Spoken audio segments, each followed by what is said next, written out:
Hello and welcome to SPMIS Academy. Today we'll analyze important newspaper articles of 24th October 2024. Please note you can download the PDF version of today's newspaper analysis by clicking the link given in the comment section. This is the list of the topics that we will be covering from today's newspaper. The first article is about right to clean environment. This topic is important from our syllabus GS paper 2 Indian polity point of view, also useful for GS paper 3 environment perspective. तो current context समझने से पहले कुछ basic ideas हमें देखने होंगे। तो let us first of all understand about stubbles. देखिए, एग्रीकल्चर से रिलेटेड ये कॉन्सेप्ट है स्टबल का। जब भी हार्वेस्ट होता है यानी कि फसलों की जब कटाई होती है तो the lower part of the crop is left connected with the agricultural field.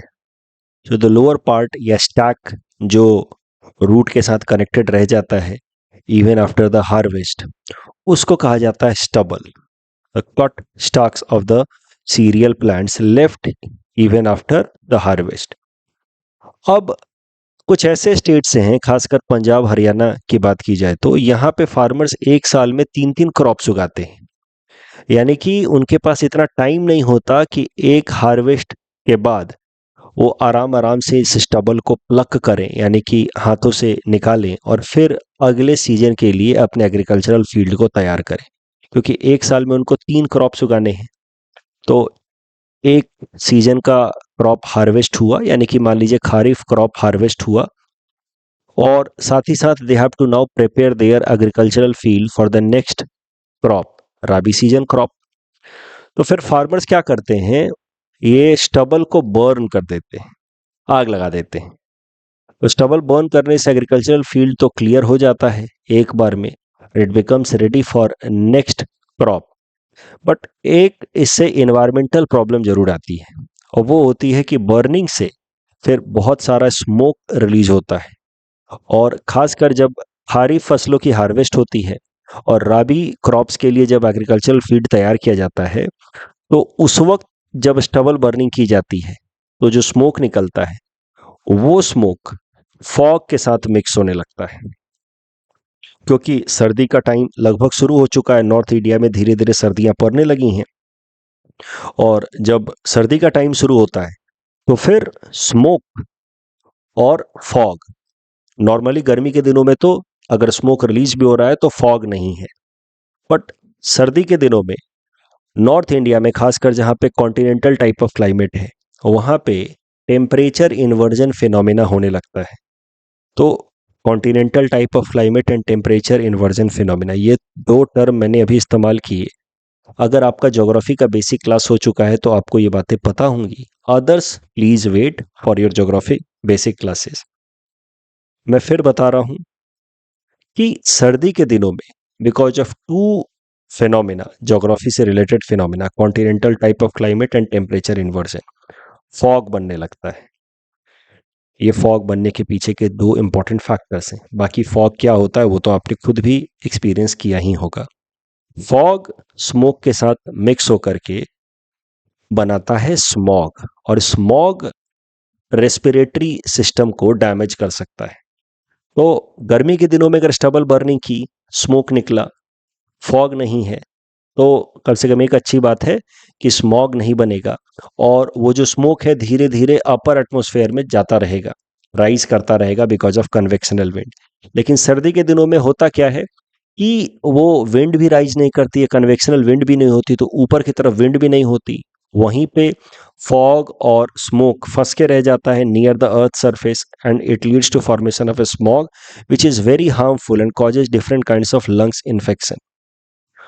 और यही कारण है कि दिल्ली में अक्सर जो अभी के मंथ शुरू हो रहे हैं, अक्टूबर, नवंबर और अर्ली दिसंबर में, एयर क्वालिटी काफ़ी ख़राब हो जाती है। क्योंकि दिल्ली के आसपास के जो स्टेट्स हैं, पंजाब एंड हरियाणा, वहाँ के फार्मर्स अपने राबी सीजन के क्रॉप्स के लिए वो एग्रीकल्चरल फील्ड क्लीन करने शुरू कर देते हैं, और उसके लिए वो स्टबल बर्निंग करते हैं। This stubble burning releasing smoke, it mixes with the fog which gets created heavily in and around Delhi because of its continentality and temperature inversion phenomena created during early winter, और वो फिर smog Delhi का air quality काफ़ी ख़राब कर देता है।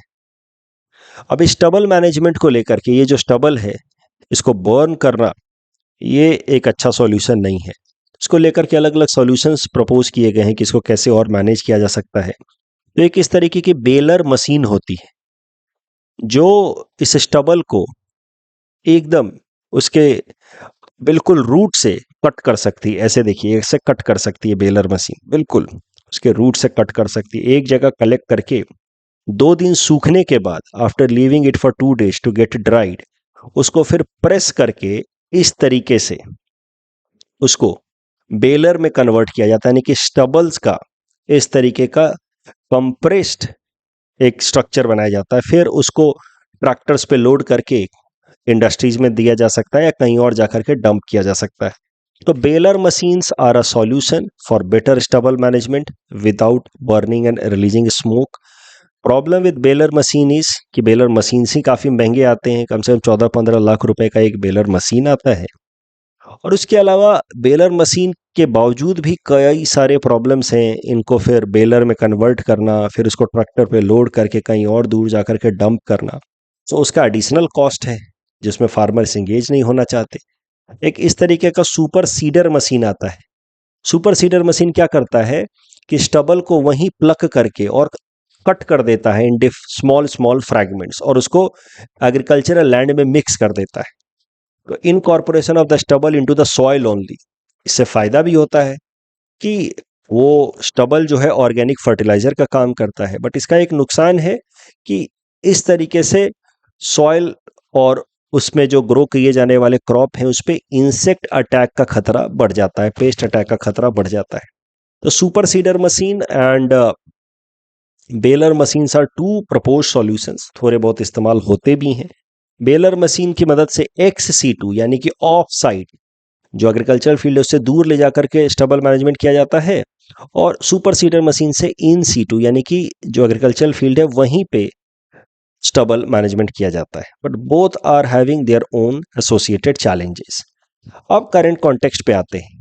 Supreme court ने हाल फिलहाल में पंजाब और हरियाणा सरकार के efforts with respect to regulation over stubble burning को लेकर के डिससेटिस्फैक्शन एक्सप्रेस किया है। सुप्रीम कोर्ट का कहना है कि पंजाब और हरियाणा की जो सरकारें हैं थोड़ा बहुत पेनल्टी लगाती हैं फार्मर्स के ऊपर for stubble burning, but that is not enough. Farmers penalty भरते हैं and then they keep on continuing the same activity of stubble burning, जिससे फिर दिल्ली और आसपास के एरियाज में स्मॉग का प्रॉब्लम होता है। और ये जो स्मॉग का प्रॉब्लम है दिल्ली और आसपास के एरिया में, it ultimately leads to violation of a fundamental right of the citizens living in Delhi and areas around. The fundamental right guaranteed under Article 21, which is a pollution-free air and water का right. तो देखते हैं article 21 में pollution free air and water का right कैसे include हुआ। Article 21 of the constitution, जो part 3 को बिलोंग करता है, ये प्लेनली तो ऐसा कुछ कहता है कि no person shall be deprived of life और personal liberty except according to procedure by law. मतलब सरल भाषा में कहें तो everyone is entitled to have right to their life. आपको जीने का अधिकार है, आपके लाइफ को कोई नहीं ले सकता। Even the state can not take away your life except in the circumstances where you have broken a law, a duly formulated law जिसको आपने ब्रीच किया है, और उस लॉ के ब्रीच के केस में अगर सजा कैपिटल पनिशमेंट है, सजाए मौत है, तो फिर your right to life could be taken away. Otherwise in normal circumstances everyone is entitled to have their right to life, जीने का अधिकार। सरल भाषा में कहें तो आर्टिकल 21 यही गारंटी करता है कि आपके जीवन को कोई नहीं ले सकता। Even the state can not take it away. अगर स्टेट को आपका जीवन लेना है, स्टेट से हमारा मतलब है the government practicing the sovereignty on behalf of the constitution, right. यहाँ स्टेट से आप कोई प्रोविंशियल लेवल की अथॉरिटीज यानी कि असम स्टेट, बिहार स्टेट मत समझिएगा। तो एक बार फिर से आर्टिकल 21 तो वैसे आप इंडियन पॉलिटी में पढ़ ही चुके हैं, इसको कहा जाता है राइट टू लाइफ, जीने का अधिकार। और जीने का अधिकार हर एक सिटीजन को है under article 21। It can be taken away but only as per a law, कानून की मदद से, आर्बिट्ररी तरीके से it can not be taken away. अब over a period of time इस आर्टिकल 21 को लेकर के बहुत सारी बहस हुई सुप्रीम कोर्ट में। जिन स्टूडेंट्स का पॉलिटी हो चुका है उनको बताया गया होगा कि 1978 में सुप्रीम कोर्ट ने किसी भी लॉ को इवैल्यूएट करने का जो प्रोसीजर है उसको थोड़ा और मैच्योर बना दिया by saying कि from now on we will be not just following procedure established by law but due process of law as well। तो मतलब कानून कितना फेयर है वो भी देखा जाएगा। तो procedure established by law and due process of law पे कभी और चर्चा करेंगे। मुद्दा ये है कि आर्टिकल 21 देता है राइट टू लाइफ, जीने का अधिकार। 1981 में सुप्रीम कोर्ट में एक केस आया, Francis versus union territory of Delhi case, जिसमें सवाल ये उठा कि क्या जीने का अधिकार का मतलब मियर एनिमल एग्जिस्टेंस है। मतलब मियर एनिमल एग्जिस्टेंस से हमारा मतलब है कि सिर्फ सांस लेने भर को जिंदा रहना कहा जाएगा। मतलब इंसान के लिए जिंदा रहने का मतलब सिर्फ सांसें लेना नहीं होना चाहिए, क्योंकि वैसे तो जानवर भी जिंदा रहते हैं, बट इंसान के रूप में जिंदा रहने का मतलब होना चाहिए not just मियर animal survival but also a life of dignity. अगर कोई इंसान इतना गरीब है कि उसके पास उसके शरीर पे वस्त्र नहीं है, कपड़े नहीं है, खाने को रोटी नहीं है, जानवरों की तरह वो भटक रहा है, भूख से तड़प रहा है, तो फिर क्या आप कहेंगे कि वो जिंदा है? इसका मतलब है कि उसका राइट टू लाइफ इंटैक्ट है। Will you say that? जिंदा तो है लेकिन डिग्निटी के साथ जिंदा नहीं है, तो उसको इंसान रूपी जीवन जी रहा है ऐसा नहीं कहा जा सकता। ये कुछ मैच्योर डिस्कशन, हायर लेवल की डायनेमिक डिस्कशन शुरू हुई कि right to life under article 21 does it mean only mere animal existence. गाना भी तो है, एक सांस लेना भर बस जीना नहीं होता, ये इंसानों के लिए है। इंसान है तो एक मीनिंगफुल जीवन होना चाहिए, डिग्निटी के साथ जीवन होना चाहिए। ये प्रश्न उठा सुप्रीम कोर्ट में in Francis versus union territory case में कि right to life does it mean what. और सुप्रीम कोर्ट ने यहां पे वाइडर इंटरप्रिटेशन देते हुए of right to life under article 21, Supreme court ने ऐड कर दिया term right to life includes right to life with dignity. Supreme court ने कहा कि डिग्निटी एक कॉन्स्टिट्यूशनल वैल्यू है जो हमारे प्रियम्बल में भी मेंशन्ड है, इसीलिए सिर्फ जीना नहीं, सम्मान के साथ जीना, डिग्निटी के साथ जीने का अधिकार होना चाहिए, और ये हम सबका फंडामेंटल राइट होना चाहिए। बेसिक रोटी कपड़ा मकान सबका एक हक होना चाहिए। इस तरीके से Supreme Court expanded the ambit of article 21 from just right to life to right to life with dignity. और फिर time to time Supreme court ने under successive judgments it expanded the ambit of article 21 कि अगर dignity के साथ जीना है तो ये भी जरूरी है, वो भी जरूरी है। और इस तरीके से आर्टिकल 21 के अंतर्गत उन्होंने और भी कई सारे राइट्स को इंक्लूड किए and made it a fundamental right. For example 1986 में ओल्गा तेली केस में सुप्रीम कोर्ट ने कहा कि right to meaningful livelihood is an integral part of right to life with dignity. अगर इंसान के पास काम काज नहीं है एक जिंदा रहने के लिए और अपने बेसिक नीड्स को पूरा करने के लिए, जिससे उसकी डिग्निटी इंटैक्ट रहे, उतना काम काज अगर नहीं है तो उसकी right to life with dignity violate हो रही है।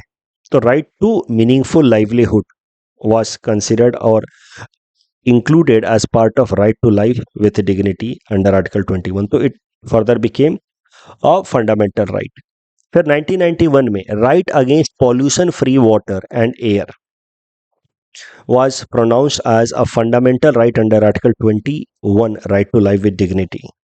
protection of cultural heritage, right of every child to full development, right against custodial death, यानी कि कस्टडी में आपको टॉर्चर करके मारा नहीं जा सकता, that would be violation of your right to life under article 21। Right against delayed execution, right to go abroad, right to shelter, and one of the latest right to privacy is a fundamental right guaranteed under Article 21 right to life with dignity under K.S. Puttaswamy judgment. तो article 21 इसका ambit काफी narrow था 1981 के Francis judgement से पहले। Right to life means जिंदा रहने का अधिकार, बट जैसे ही फ्रांसिस केस में इसमें ऐड किया गया right to life with dignity, तो फिर इसके फिर कई सारे और नए नए इंटरप्रिटेशंस ऐड किए गए and several new rights were included as fundamental right under article 21। उसी में ऐड हुआ right against pollution free water and air, जिसको अभी सुप्रीम कोर्ट ने मेंशन किया है कि डबल बर्निंग के केस में right to pollution free air जो हमारा एक फंडामेंटल राइट है अंडर आर्टिकल 21 वो वायलेट हो रहा है। इस टॉपिक डिस्कशन के बेसिस पे प्रीलिम्स प्रैक्टिस क्वेश्चन हमने आपको दे रखा है। Please attempt this question and submit the answer in the comment section. The next article is about tax rights on industrial alcohol. This topic is important from our syllabus GS paper 2 Indian polity point of view. देखिए, basic concepts आपको Indian polity से जरूर याद होंगे। 7th schedule of the Indian constitution में power functions and jurisdictions of state and union government has been clearly demarcated। तो 7th schedule के अंतर्गत 3 लिस्ट बताए गए हैं। यूनियन लिस्ट, यहाँ पे वो टॉपिक्स लिखे गए हैं जिस पे सेंट्रल गवर्नमेंट कानून बना सकती है और उसको एडजुडिकेट यानी कि उसको इम्प्लीमेंट कर सकती है। Union list, central government will make law and implement it. It includes important matters like defense, foreign affairs, atomic energy and banking। State list, ये वो मुद्दे हैं जिस पे स्टेट गवर्नमेंट्स कानून बनाएगी और उनको इंप्लीमेंट करेगी। इसी के अंदर आता है police, health, agriculture etc। Concurrent list वो मुद्दे हैं जहां पे centre and state both can make laws. इसमें criminal laws, marriages, bankruptcy, education ये सब आता है। बट अगर कन्फ्लिक्ट हो गया यानी कि सेंट्रल गवर्नमेंट का लॉ कुछ और कहता है, स्टेट गवर्नमेंट का लॉ कुछ और कहता है, तो सेंट्रल गवर्नमेंट का लॉ प्रिवेल करेगा on a topic under concurrent list until and unless the state government law was made after the bill associated to it was reserved for president's consideration and president has given assent to that bill। आपको पता है ना कि state legislative assembly भी जो bill pass करके governor को भेजती है, वो गवर्नर उस बिल को होल्ड कर सकते हैं फॉर प्रेसिडेंट्स कंसिडरेशन। अगर प्रेसिडेंट ने कंसिडर करके उस बिल को अप्रूव किया है in order to make it a law, तो उस केस में स्टेट गवर्नमेंट का वो कानून एप्लीकेबल होगा। If the law is on concurrent list and it is inconsistent with a law made on the same matter by the union government. तो इस तरीके से power functions and jurisdictions of center and state have been clearly demarcated under 7th schedule of the Indian Constitution। And 7th schedule of the Indian Constitution is very important in order to ensure federal feature of governance in India। कितने matters union list में हैं, state list में है, वो यहाँ एक बार देख लीजिए। यूनियन में 100 मैटर्स हैं, 100 टॉपिक्स हैं, स्टेट लिस्ट में 61 है, कंकरेंट में 52 हैं। अब करंट मुद्दे पे आते हैं। देखिए, अल्कोहल फॉर ह्यूमन कंजम्पशन यानी कि liquor is part of state list, इसका हिस्सा है। उसमें एंट्री नंबर 8 का हिस्सा है लीकर फॉर ह्यूमन कंजम्पशन। उस पे यानी कि उसका प्रोडक्शन, पोजेशन, ट्रांसपोर्ट इन सब को रेगुलेट कर सकता है स्टेट गवर्नमेंट। लेकिन industries, power to regulate industries belong to the union government. Industries are mention under entry 52 of list 1 that is union list. और अकॉर्डिंगली यूनियन गवर्नमेंट ने इंडस्ट्रीज को regulate करने के लिए कानून बनाया है, industries development and regulation act of 1961।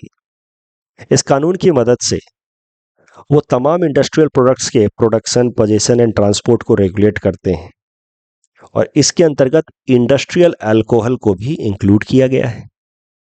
तो अब देखिए, alcohol has been mentioned in entry 8 of state list, यानी कि अल्कोहल को रेगुलेट करेंगे स्टेट गवर्नमेंट और इंडस्ट्रीज को रेगुलेट करेंगे सेंट्रल गवर्नमेंट। और इंडस्ट्रीज और रेगुलेट करने के लिए सेंट्रल गवर्नमेंट ने कानून बनाया, उसमें अल्कोहल इंडस्ट्रीज को भी रेगुलेशन के कानून बनाए। तो इनडायरेक्टली एक ओवरलैपिंग सी हो गई। अल्कोहल मैनेज करेंगे स्टेट गवर्नमेंट, इंडस्ट्रीज मैनेज करेंगी सेंट्रल गवर्नमेंट। तो सवाल ये हो गया कि अल्कोहल बेस्ड इंडस्ट्रीज को कौन मैनेज करेगा, उसके रिलेटेड नियम कौन बनाएगा। और union government under industries development and regulation act of 1961 अभी तक रेगुलेट करती रही है अल्कोहल इंडस्ट्रीज को भी, उनके प्रोडक्शन, पोजेशन एंड ट्रांसपोर्ट को रिस्ट्रिक्ट करती रही है।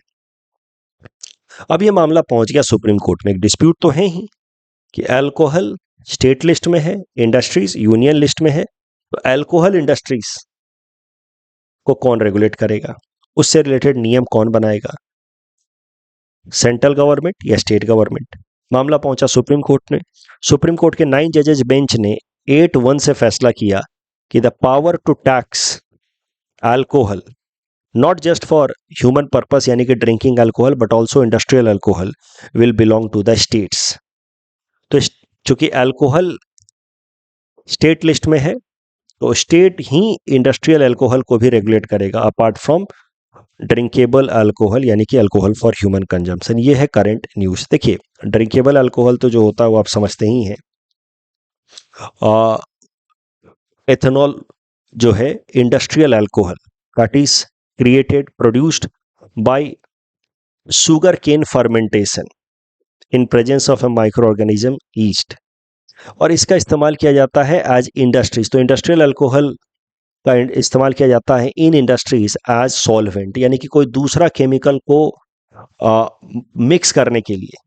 बेस जैसे सॉल्वेंट में जैसे चीनी और नमक का सॉल्यूशन मिला करके कभी कभार पीते हैं ना डिहाइड्रेशन के केस में, तो उसमें water will be considered as solvent which is used to hold salt and sugar. Similarly, this industrial alcohol is used as solvent in order to hold important chemicals used for chemical activities या chemical purposes. तो 7 schedule union list, state list and concurrent list mention करता है। Union list में है industries, state list में है alcohol. सवाल था अल्कोहल इंडस्ट्रीज को कौन रेगुलेट करेगा। सुप्रीम कोर्ट ने फैसला किया है, सुप्रीम कोर्ट ने फैसला प्रोनाउंस किया है कि स्टेट गवर्नमेंट ही रेगुलेट करेंगे अल्कोहल इंडस्ट्रीज को। इस टॉपिक डिस्कशन के बेसिस पे प्रीलिम्स प्रैक्टिस क्वेश्चन हमने आपको दे रखा है। Please attempt this question and submit the answer in the comment section. Jio engineering for combating climate change. This topic is important from our syllabus, GS paper 3 science and technology as well as environment point of view. Geoengineering होता क्या है? देखिए, कोई ऐसी engineering solution, large scale intervention earth के natural system में जिससे global warming, climate change को कॉम्बैट किया जा सके, इसको कहा जाता है जियो इंजीनियरिंग। इसमें मेनली एनवायरनमेंट को ऑल्टर करने की कोशिश की जाती है ताकि क्लाइमेट चेंज का इम्पैक्ट कम किया जा सके, ग्लोबल वार्मिंग का इम्पैक्ट कम किया जा सके। तो जियो इंजीनियरिंग मेनली 2 तरीके से होती है। कार्बन डाइऑक्साइड रिमूवल, तो एटमॉस्फेयर से कार्बन डाइऑक्साइड को अगर कैप्चर कर करके हटाया जाए और अंडरग्राउंड स्टोर कर दिया जाए तो फिर वो भी जियो इंजीनियरिंग का तरीका है। इसमें नेचुरल तरीके भी हो सकते हैं जियो इंजीनियरिंग के, ज़्यादा पेड़ पौधे उगाएं और फॉरेस्टेशन। उसके अलावा there have been different technologies also developed, carbon sequestration technologies where carbon dioxide from the atmosphere could be captured and stored underground. इस तरह के टेक्नोलॉजी को कहा जाता है carbon dioxide removal, which is one of the 2 methods of geoengineering which is used to combat climate change and global warming. दूसरा है solar radiation management, कि सन के रेडिएशंस को एटमॉस्फेयर से ही रिफ्लेक्ट बैक कर दिया जाए, ज़्यादा रेडिएशंस को एटमॉस्फेयर से ही रिफ्लेक्ट बैक कर दिया जाए ताकि उसके कारण बहुत ज़्यादा हीटिंग हो ही ना अर्थ एटमॉस्फेयर की।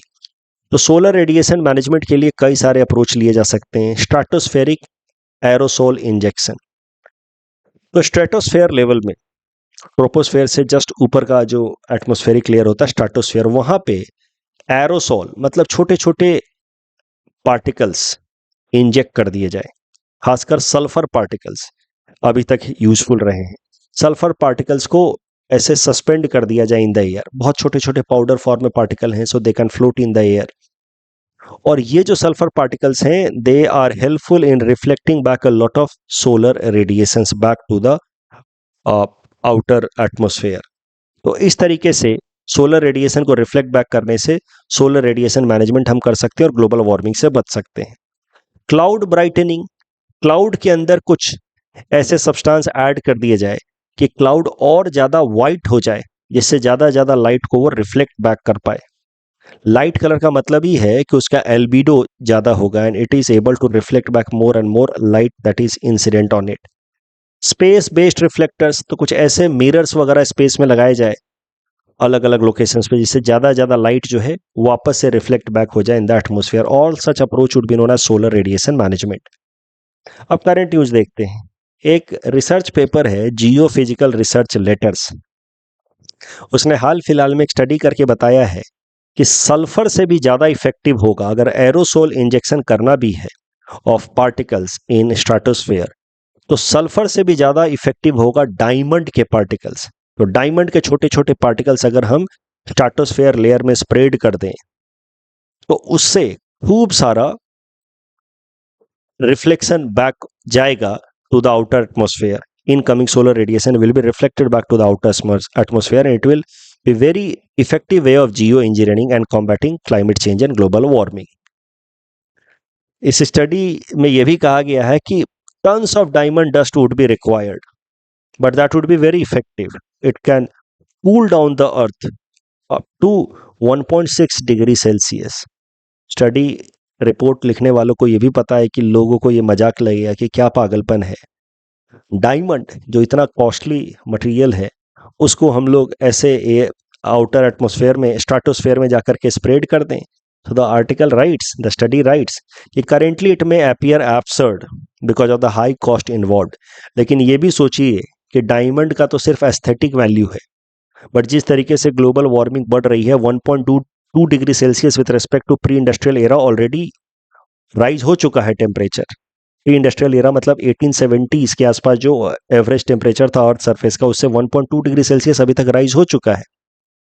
और Paris climate deal under United nation framework convention of climate change कहता है कि 1.5 डिग्री सेल्सियस से ज्यादा टेम्परेचर राइज नहीं होना चाहिए with respect to pre industrial era, otherwise there would be catastrophic impact. तो 1.2 डिग्री सेल्सियस तक तो ऑलरेडी टेम्परेचर राइज हो चुका है। So rather than thinking of the aesthetic value of diamond, we must be using this diamond as aerosol to inject in a stratosphere to reflect back the incoming solar radiation as a geoengineering solution to combat global warming and climate change। तो जियो engineering क्या है, इसके क्या potential हैं, कहाँ कहाँ पे इसके चैलेंजेस हैं, उस पर ऐसा प्रश्न आपसे पूछा जा सकता है जीएस पेपर 3 में। तो इस क्वेश्चन को अटेम्प्ट करें, काफी सरल सा ही सवाल है, कोई दिक्कत है नहीं, आप लिख सकते हैं। Next topic is about सामर्थ scheme. This topic is important from our syllabus GS paper 3 Indian economy point of view. देखिए सामर्थ scheme is associated with textile industry. तो textile related skill development training देना, यही मेन लक्ष्य है सामर्थ scheme का, जिसको रन करती है मिनिस्ट्री ऑफ टेक्सटाइल्स। इसका मेन मकसद है कि टेक्सटाइल रिलेटेड ट्रेनिंग दी जाए यूथ को, ताकि उसके लिए नए नए एम्प्लॉयमेंट की अपॉर्चुनिटीज खुले। सामर्थ्य स्कीम में women, rural population, SC, ST, OBC, minorities and differently abled individuals को प्रायोरिटी दी जाती है। सामर्थ्य स्कीम में यह भी ध्यान रखा जाता है कि यूथ को ट्रेनिंग देने के बाद कम से कम 70% यूथ को प्लेसमेंट करा दी जाए इन रिलेवेंट इंडस्ट्री, ताकि उनके लिए रोजगार के मौके तैयार हो जाए। तो Samarthya scheme is associated with textile sector skill development in order to create employment opportunities for youth who want to explore career in textile sector. उसी से रिलेटेड ये न्यूज है कि सामर्थ्य स्कीम को अभी लॉन्च किया गया है for communities living in the Kaziranga forest fringe. तो काजीरंगा फॉरेस्ट के आसपास के आउटर रीजन में रहने वाले जो लोकल कम्युनिटीज हैं, उनके लिए सामर्थ्य स्कीम लॉन्च किया गया ताकि उसके अंतर्गत उनको ट्रेनिंग दी जाए और उनके अंदर एम्प्लॉयमेंट अपॉर्चुनिटीज को बढ़ाया जाए। साथ ही साथ एक dedicated handloom art and tourism village भी इस्टेब्लिश किया गया है इन नियर काजीरंगा, ताकि वहाँ पे जो टेक्सटाइल रिलेटेड या हैंडलूम रिलेटेड जो प्रोडक्ट्स हैं उनका प्रोडक्शन और बेहतर तरीके से हो पाए। तो dedicated handloom art and tourism village has been developed. इससे टूरिज्म भी बढ़ेगा, वैसे भी काजीरंगा तो लोग घूमने जाते ही हैं, तो उससे वहाँ पे टूरिज्म भी बढ़ेगा और लोग घूमने जाएंगे तो ये आर्टिफैक्ट्स को देखेंगे, तो इन आर्टिफैक्ट्स का डिमांड जब बढ़ेगा तो वहाँ के लोकल जो आर्टिसंस हैं जिनको सामर्थ्य स्कीम के अंतर्गत ट्रेनिंग दी गई है, उनके लिए और ज़्यादा एम्प्लॉयमेंट अपॉर्चुनिटीज़ खुलेगी। तो I hope you are able to see the sync. आप काजीरंगा घूमने गए, आपको बेहतर आर्टिफैक्ट्स दिखे और वो आर्टिफैक्ट्स या हैंडीक्राफ्ट्स बनाए गए हैं by the artists who have been trained under Samarthya scheme, तो फिर आप उसको शहरों में लेकर के आएंगे, उससे वो पॉपुलर होगा, तो और ज़्यादा लोग जाकर के उन चीज़ों को खरीदेंगे, तो टूरिज्म भी बढ़ेगा because of this dedicated handloom art and tourism village and सामर्थ्य स्कीम का एक सिंक्रोनाइज रिलेशन के कारण टूरिज्म भी बढ़ेगा और वहाँ पे जो ट्राइबल यूथ्स हैं उनके लिए एम्प्लॉयमेंट अपॉर्चुनिटीज़ भी खुलेगा। साथ ही साथ सामर्थ्य स्कीम को बाकी एमएसएमई स्कीम्स के साथ लिंक करने की कोशिश की जाएगी ताकि सर्कुलर इकोनॉमी प्रमोट हो। सर्कुलर इकोनॉमी का मतलब इकोनॉमी को इस तरीके से मैनेज किया जाए कि ज़्यादा से ज़्यादा जो रिसोर्सेज हैं वो रिसाइकल हो, वेस्टेज कम से कम हो, इसको कहा जाता है सर्कुलर इकोनॉमी। तो circular economy looks forward for about zero wastage, जो प्रैक्टिकली संभव नहीं है, बट जितना कम हो सके उतना अच्छा। लीनियर इकोनॉमी में सबसे ज़्यादा वेस्टेज होता है, तो linear economy is not preferred in current time. Circular economy की तरफ हम लोग मूव करना चाह रहे हैं। सर्कुलर इकोनॉमी के टॉपिक के बेसिस पे प्रीवियस प्रैक्टिस क्वेश्चन हमने आपको दिया है। Please attempt this question and submit the answer in the comment section. तो अगर इसमें देखा जाए तो कारगिल सबसे नॉर्थ में है, फिर श्रीनगर, फिर लेह, फिर Jammu. Cartagena protocol would be the right answer, and here the simple answer is IMF. That's all from our side for today. Thanks for watching.